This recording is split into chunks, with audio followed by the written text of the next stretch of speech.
क्या आपको लगता है कि आपकी जिंदगी बस एक इत्तेफाक है?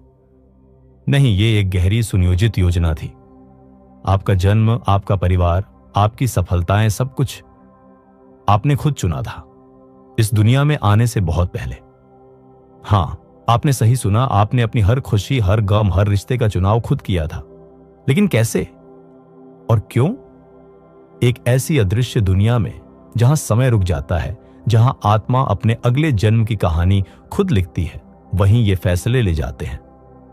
आज हम उस रहस्य का पर्दा उठाएंगे जिसे सदियों से वेदों, उपनिषदों, बुद्ध, सूफी संतों और गुप्त ज्ञान में छुपा कर रखा गया है।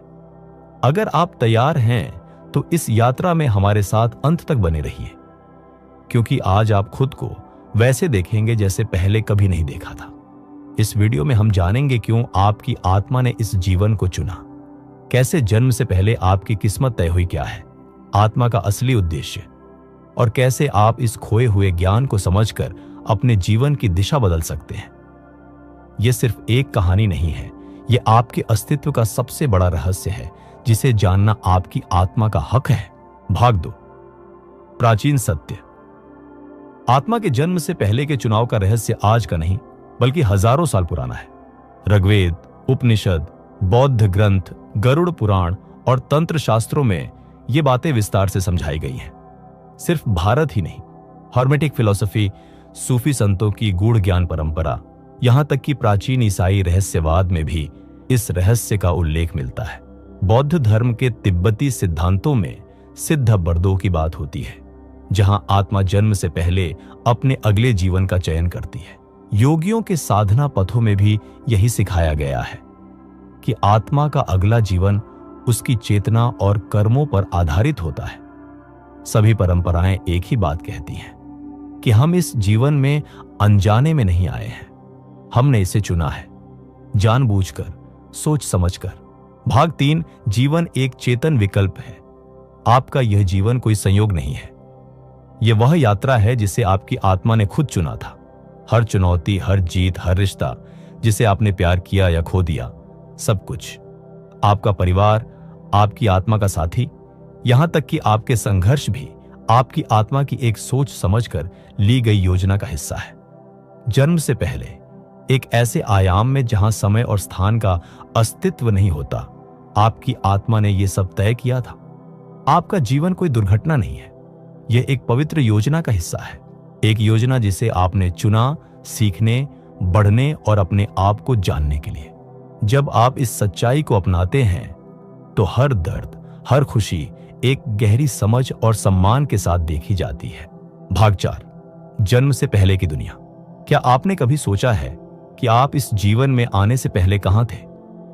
आपका अस्तित्व इस पृथ्वी पर आने से पहले भी था। आप एक ऐसी दुनिया में थे जो समय और स्थान से परे है। यह वह अवस्था है जिसे कई नामों से जाना जाता है, एस्ट्रल रेल्म, कारण लोक, प्रिबद स्टेट या तिब्बती बौद्ध धर्म में सिडपा बर्दो। यह एक ऐसा क्षेत्र है जहां कोई शरीर नहीं होता, कोई सीमा नहीं होती, सिर्फ ऊर्जा होती है, चेतना होती है। यहां आत्मा न भय जानती है, न शक, न अहंकार, सिर्फ असीम शांति और असीम प्रेम। आप अपने मूल स्रोत के साथ, जिसे कोई ईश्वर कहता है, कोई ब्रह्म या यूनिवर्सल माइंड, पूर्ण एकता में थे। कोई द्वंद्व नहीं था, न कोई भेदभाव नहीं था। आप और ब्रह्मांड एक ही थे। आप बस थे, पूर्ण चेतना में डूबे हुए। उस अवस्था में न कोई भूख थी, न दर्द, न कोई चाहत, केवल अस्तित्व का आनंद। वह अवस्था थी जहां सब कुछ स्पष्ट था, जहां आप जानते थे कि आप अनंत हैं, अजर हैं, अमर हैं।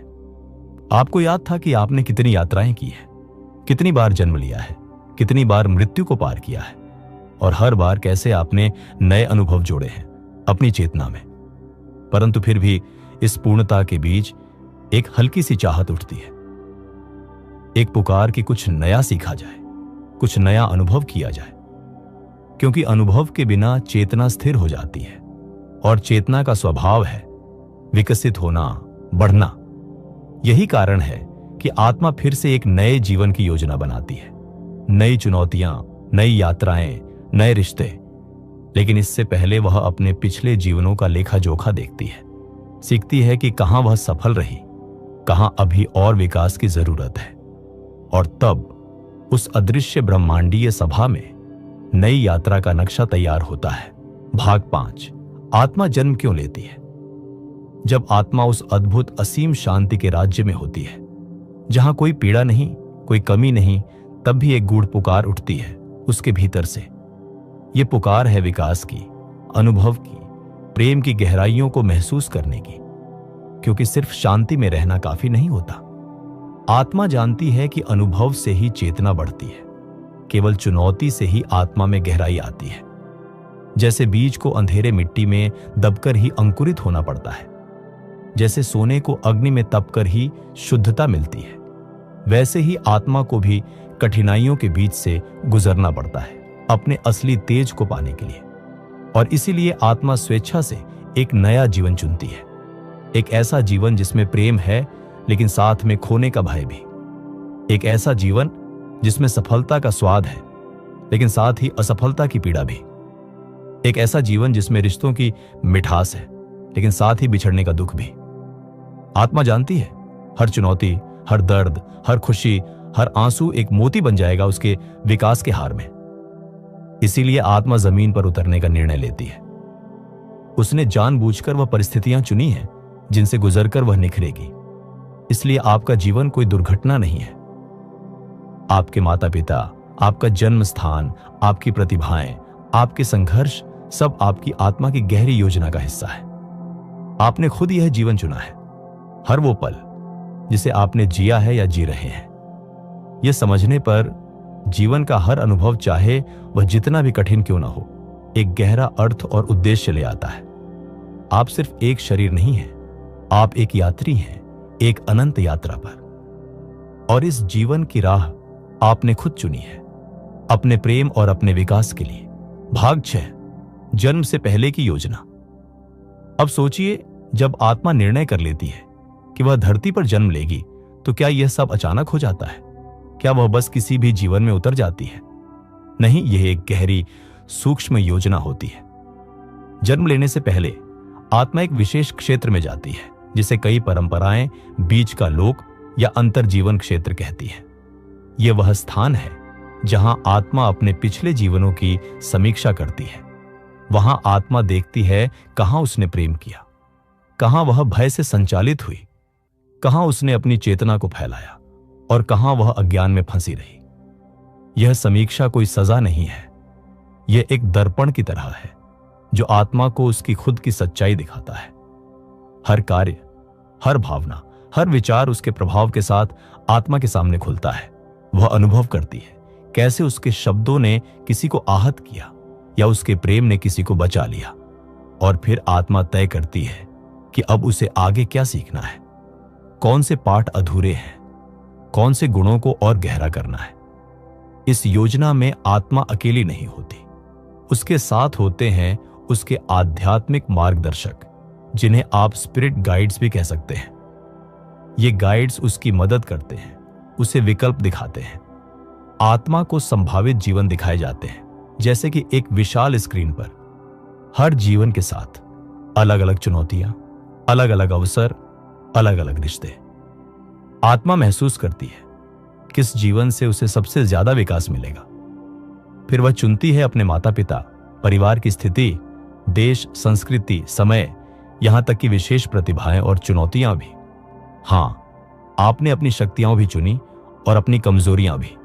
आपने तय किया कि किस बीमारी से जूझना होगा, किस दुख से गुजरना पड़ेगा, किस प्रेम को अनुभव करना होगा, क्योंकि हर अनुभव आपकी आत्मा को मांझने वाला था। लेकिन याद रखिए, यह योजना लोहे की दीवार नहीं थी। यह एक ब्लूप्रिंट था जिसमें विकल्प थे, संभावनाएं थी। आपके पास हमेशा स्वतंत्र इच्छा थी। आपकी आत्मा ने वह सबसे सुंदर खेल चुना था, जहां हर चाल, हर चुनौती उसके विकास का एक उपहार बनने वाली थी। अब सोचिए, जब भी आपको लगे कि जीवन अन्यायपूर्ण है, कि कोई दुख व्यर्थ है, तो याद रखिए यह सब एक बड़ी गहरी योजना का हिस्सा है, जिसे आपने खुद अपनी आत्मा से चुना था। भाग 7, कर्म का महत्व। अब बात करते हैं एक गहरे नियम की, जो हर आत्मा की यात्रा को दिशा देता है। यह नियम है कर्म का नियम। कर्म का अर्थ क्या है? बहुत सरल भाषा में कहें तो हर कार्य, हर भावना, हर सोच एक ऊर्जा बनाती है। यह ऊर्जा कभी नष्ट नहीं होती। यह लौटकर आती है, कभी इस जीवन में, कभी अगले में, गहरी आवाज में। जैसे बीज बोने से वैसा ही फल आता है, वैसे ही हर कर्म अपना परिणाम साथ लेकर आता है। अगर आपने प्रेम का बीज बोया तो प्रेम की फसल पाई। अगर आपने घृणा का बीज बोया तो पीड़ा की फसल मिली। लेकिन ध्यान दीजिए, कर्म कोई सजा नहीं है, यह सिर्फ सिखाने का तरीका है। कर्म एक शिक्षक है जो आत्मा को उसके हर क्रिया के असर का अनुभव कराता है, ताकि वह समझ सके कैसा बनना है और क्या छोड़ना है। आपका वर्तमान जीवन आपकी पिछली यात्राओं का प्रतिबिंब है। कुछ घटनाएं जो आपको समझ नहीं आती, वे पुराने कर्मों के फल हो सकते हैं। कभी आपने किसी का सहारा बना था, आज कोई आपके लिए बनता है।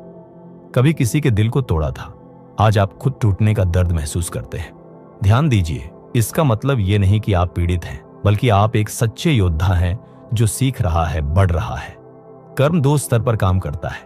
पहला है संचित कर्म, यानी सारे पुराने कर्मों का भंडार, और दूसरा है प्रारब्ध कर्म, यानी इस जीवन में जो कर्म आपको भुगतने या सीखने के लिए मिले हैं। जो आप आज अनुभव कर रहे हैं वह प्रारब्ध कर्म का परिणाम है। लेकिन जो आज आप सोचते हैं, करते हैं, वह आपका भविष्य बना रहा है। मतलब साफ है, भविष्य आपके हाथ में है। आज का हर छोटा कदम, हर छोटी दया, हर छोटी क्षमा आपके अगले पथ को उज्जवल बना सकता है। तो जब भी कोई कठिन समय आए, अपने आप से पूछिए, मैं इस अनुभव से क्या सीख सकता हूं? क्योंकि सच्चा ज्ञान कष्टों को भी वरदान में बदल सकता है। कर्म एक जंजीर नहीं है, यह एक सीढ़ी है जिस पर चढ़कर आत्मा खुद को पूर्णता तक ले जाती है। भाग 8, आत्मिक अनुबंध और आत्मा समूह। अब जरा सोचिए, क्या यह संभव है कि आपके जीवन में जो भी लोग आए हैं, उनसे आपकी मुलाकात एक संयोग नहीं, बल्कि एक पूर्व निर्धारित योजना का हिस्सा हो? जी हां, यह सच्चाई है। हम जन्म से पहले कुछ आत्माओं के साथ आत्मिक अनुबंध करते हैं। यह अनुबंध सीखने, बढ़ने और विकसित होने के लिए किए जाते हैं। आपके माता पिता, आपके मित्र, आपके प्रेमी, यहां तक कि वे लोग भी जिन्होंने आपको दुख पहुंचाया, सबके साथ कोई ना कोई गहरा आत्मिक समझौता होता है। कुछ आत्माएं आपका सहारा बनती है, कुछ आपको चुनौती देती है, कभी सिखाने के लिए प्रेम देती है तो कभी कठोर सबक भी। लेकिन जान लीजिए, हर मुलाकात का एक उद्देश्य है। कभी कभी कोई आत्मा कठिन भूमिका निभाती है ताकि आप क्षमा करना सीख सकें या अपनी शक्ति पहचान सकें। हम आत्माएं समूहों में यात्रा करती हैं। इन्हें कहते हैं आत्मा समूह।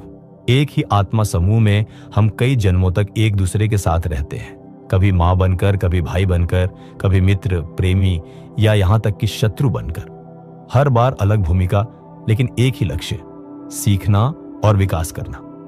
इसलिए जब आप किसी से मिलते हैं और एक अजीब सा गहरा जुड़ाव महसूस करते हैं, या कोई ऐसा संबंध जो शब्दों से परे हो, तो समझ लीजिए वह आपकी आत्मा समूह का हिस्सा हो सकता है।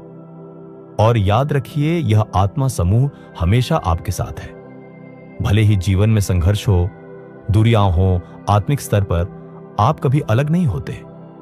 हर संबंध, हर मुलाकात आपके आध्यात्मिक सफर का एक पवित्र हिस्सा है। हर आत्मा आपकी कहानी में एक अनमोल अध्याय लिखने आई है। भाग 9, आध्यात्मिक मार्गदर्शक और आत्मा का चुनाव। अब सोचिए, जब आत्मा अपना अगला जन्म चुनती है तो क्या वह अकेली होती है? नहीं, इस पवित्र प्रक्रिया में आत्मा के साथ होते हैं उसके आध्यात्मिक मार्गदर्शक। ये मार्गदर्शक बड़ी प्रेमपूर्ण ऊर्जा वाले दिव्य प्राणी होते हैं, जिनका एकमात्र उद्देश्य है आपकी आत्मा को रास्ता दिखाना। वे आपको आपकी कमजोरियों और शक्तियों का आईना दिखाते हैं, आपको चुनौतियां और अवसर दोनों समझाते हैं। जब आप एक नया जीवन चुनते हैं, ये मार्गदर्शक आपके साथ मिलकर योजना बनाते हैं। वे आपको आपकी पिछली यात्रा याद दिलाते हैं, आपके अधूरे सबक, आपकी उपलब्धियां। वे आपको बताते हैं कि कहां और किस अनुभव की जरूरत है। लेकिन अंतिम निर्णय हमेशा आपकी आत्मा का ही होता है। कोई आपको मजबूर नहीं करता, कोई आपको सजा नहीं देता। आप अपनी अगली यात्रा खुद अपने विकास की प्यास से चुनते हैं। आध्यात्मिक मार्गदर्शक केवल सलाहकार होते हैं, जैसे एक प्रेमपूर्ण शिक्षक जो मार्ग दिखाता है, लेकिन चलना आपको ही पड़ता है। और जब आप पृथ्वी पर जन्म लेते हैं तो ये मार्गदर्शक अदृश्य रहते हुए भी आपकी आत्मा के बहुत पास होते हैं। वे संकेतों के जरिए, सपनों के जरिए, अचानक आने वाली समझदारी के जरिए आपका मार्गदर्शन करते रहते हैं। जब कभी जीवन कठिन लगे या राह धुंधली लगे, याद रखिए आप कभी अकेले नहीं हैं। आपके साथ हैं आपके आध्यात्मिक साथी। बस जरूरत है उनकी फुसफुसाहट को सुनने की, अपने दिल की आवाज को पहचानने की। आप एक दिव्य टीम के साथ आए हैं जो हर पल आपके पीछे खड़ी है। भाग 10, स्वतंत्र इच्छा, फ्री विल। अब एक और गहरी सच्चाई को जानिए। भले ही आपकी आत्मा ने इस जीवन की योजना बनाई हो, फिर भी आपको मिली है स्वतंत्र इच्छा। हां, आपके जीवन का ब्लूप्रिंट बना है, लेकिन रास्ता तय करना हमेशा आपके हाथ में है। हर मोड़ पर, हर फैसले पर आपके पास होता है चुनाव का अधिकार। आप चुन सकते हैं कठिनाइयों से डरकर भागना या उनका सामना कर सीखना। आप चुन सकते हैं क्रोध और घृणा में फंसना या क्षमा और प्रेम का मार्ग अपनाना। आपका व्यवहार, आपके निर्णय ही तय करते हैं आप अपने लिए बनाई गई योजना को कैसे निभाते हैं। कभी कभी कोई सीख आप जल्दी समझ लेते हैं तो जीवन आसान हो जाता है। कभी कभी अहंकार या डर के कारण सीख को टालते हैं तो जीवन और चुनौतीपूर्ण बन जाता है। यही कारण है कि कोई भी भविष्यवाणी, कोई भी जन्मपत्री आपके पूरे जीवन को पूरी तरह नहीं बता सकती, क्योंकि हर पल आप अपनी नई संभावनाएं गढ़ रहे हैं।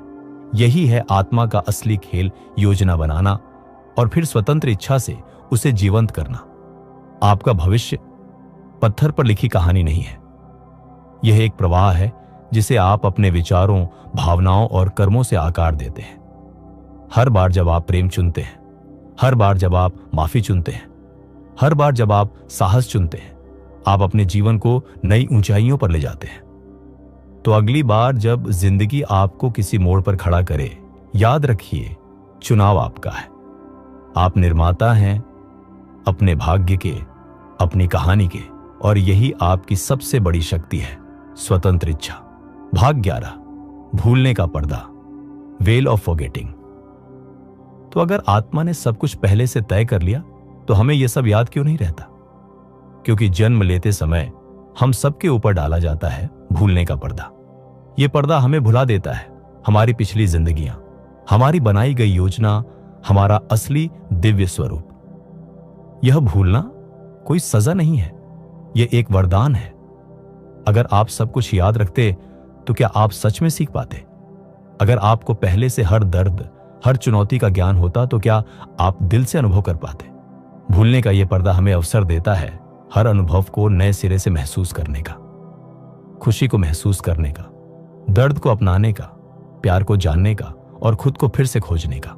यही है जीवन की सुंदरता कि हम खोते हैं, भटकते हैं, गिरते हैं और फिर उठते हैं। इस भूलने के पर्दे के बावजूद आत्मा के संकेत हमेशा हमारे साथ होते हैं। कभी किसी सपने में, कभी किसी अचानक आई भावना में, कभी किसी अजनबी की बात में हमें अपनी आत्मा की झलक मिलती है। ये इंट्यूशन, ये छोटे छोटे डेजावू के पल, ये भीतर से उठती आवाज, यही तो आत्मा की याद दिलाते हैं। हमारे जीवन की असली यात्रा यही है, भूलने के बाद फिर से याद करना कि हम कौन हैं, क्यों आए हैं, क्या बनना है। यही है असली जागृति, यही है असली मुक्ति की ओर पहला कदम। भाग 12, भौतिक दुनिया एक शिक्षण स्थल। अब सवाल उठता है, आखिर आत्मा को सीखने के लिए कहां भेजा जाता है?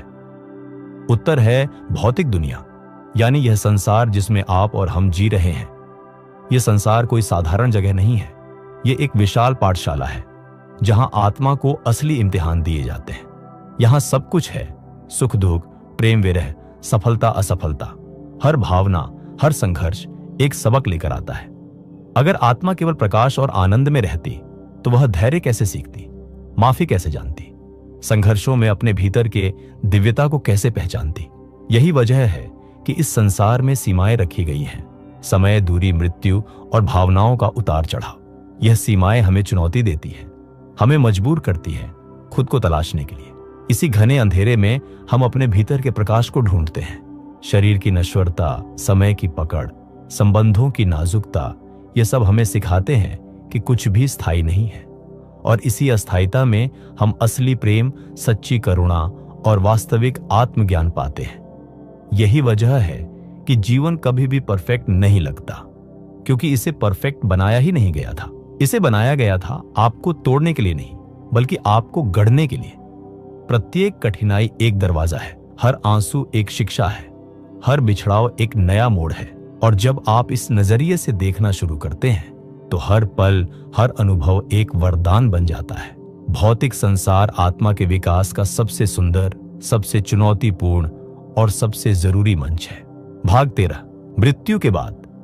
तो जब शरीर समाप्त हो जाता है, क्या कहानी वहीं खत्म हो जाती है? नहीं, ये तो एक नए अध्याय की शुरुआत होती है। मृत्यु के बाद आत्मा एक विशेष अवस्था में प्रवेश करती है, जिसे कहते हैं इंटर लाइफ, या मृत्यु के बीच की दुनिया।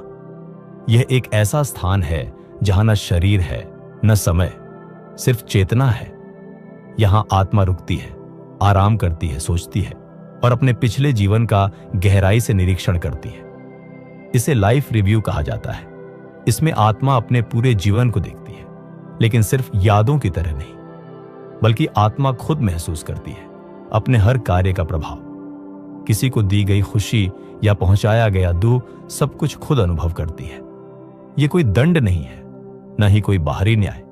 यह है आत्मा की अपनी अंतरात्मा का दर्पण। इस समीक्षा के दौरान आत्मा सीखती है कहां उसने प्रेम चुना, कहां उसने भय को अपना लिया। इंटर लाइफ में आत्मा को यह भी मौका मिलता है अपने कर्मों को समझने का, अपने अगले कदमों की योजना बनाने का। यह एक सुंदर करुणामय प्रक्रिया है, जहां आत्मा को न तो आरोपित किया जाता है, न सजा दी जाती है, बस सीखने का अवसर दिया जाता है। यह समय अलग अलग आत्माओं के लिए अलग होता है।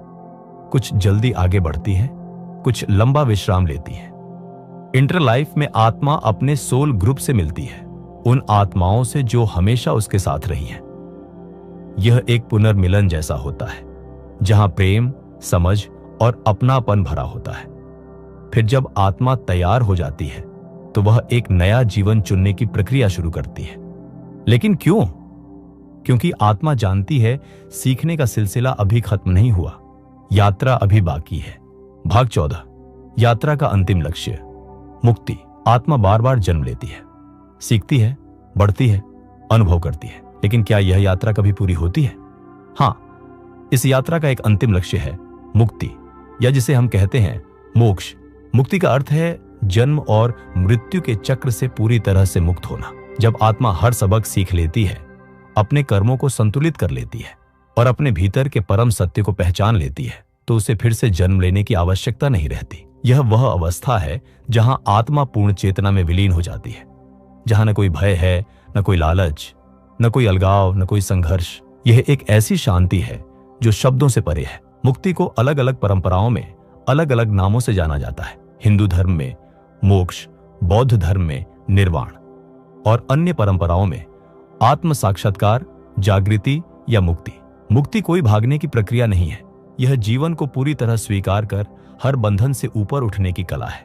मुक्त आत्मा जानती है कि वह स्वयं ब्रह्म है, वह प्रेम है, वह प्रकाश है। मुक्त आत्मा चाहे तो उच्च लोकों में विश्राम कर सकती है या फिर सेवा के लिए वापस आ सकती है, मनुष्यों को जागरूक करने, प्रेम का संदेश फैलाने। ऐसे ही प्रबुद्ध आत्माओं को हम जानते हैं गुरु, अवतार, बोधिसत्व या संतों के रूप में। वे अपना व्यक्तिगत सुख त्याग कर हम सबकी मदद के लिए लौटते हैं। उनका एक ही संदेश होता है, तुम वही हो जिसे तुम खोज रहे हो। प्रेम ही सत्य है। जागो, याद करो कि तुम कौन हो। और इसीलिए आत्मा की सबसे महान यात्रा है अपने दिव्य स्वभाव को पहचानना और फिर उस पहचान में पूरी तरह से जीना। अगर इस यात्रा ने आपके दिल को छुआ है, अगर आप भी महसूस करते हैं कि आप सिर्फ एक शरीर नहीं बल्कि एक अनंत आत्मा है, तो नीचे कमेंट में एक शब्द जरूर लिखिए, जागृति। हां, सिर्फ जागृति लिखिए, क्योंकि जब आप यह शब्द लिखते हैं तो आप अपने भीतर की शक्ति को पहचानते हैं और एक नई शुरुआत करते हैं। यह चैनल सिर्फ एक YouTube चैनल नहीं है, यह एक आंदोलन है, एक परिवार है उन आत्माओं का जो जाग रहे हैं, जो सच को जानना चाहते हैं। अगर आप इस परिवार का हिस्सा बनना चाहते हैं तो चैनल को सब्सक्राइब करें और इस ज्ञान को अपने दोस्तों और अपनों तक शेयर करें। हर शेयर, हर सब्सक्रिप्शन हमारी सामूहिक चेतना को और मजबूत करेगा। यहीं से एक नई सुबह की शुरुआत होगी।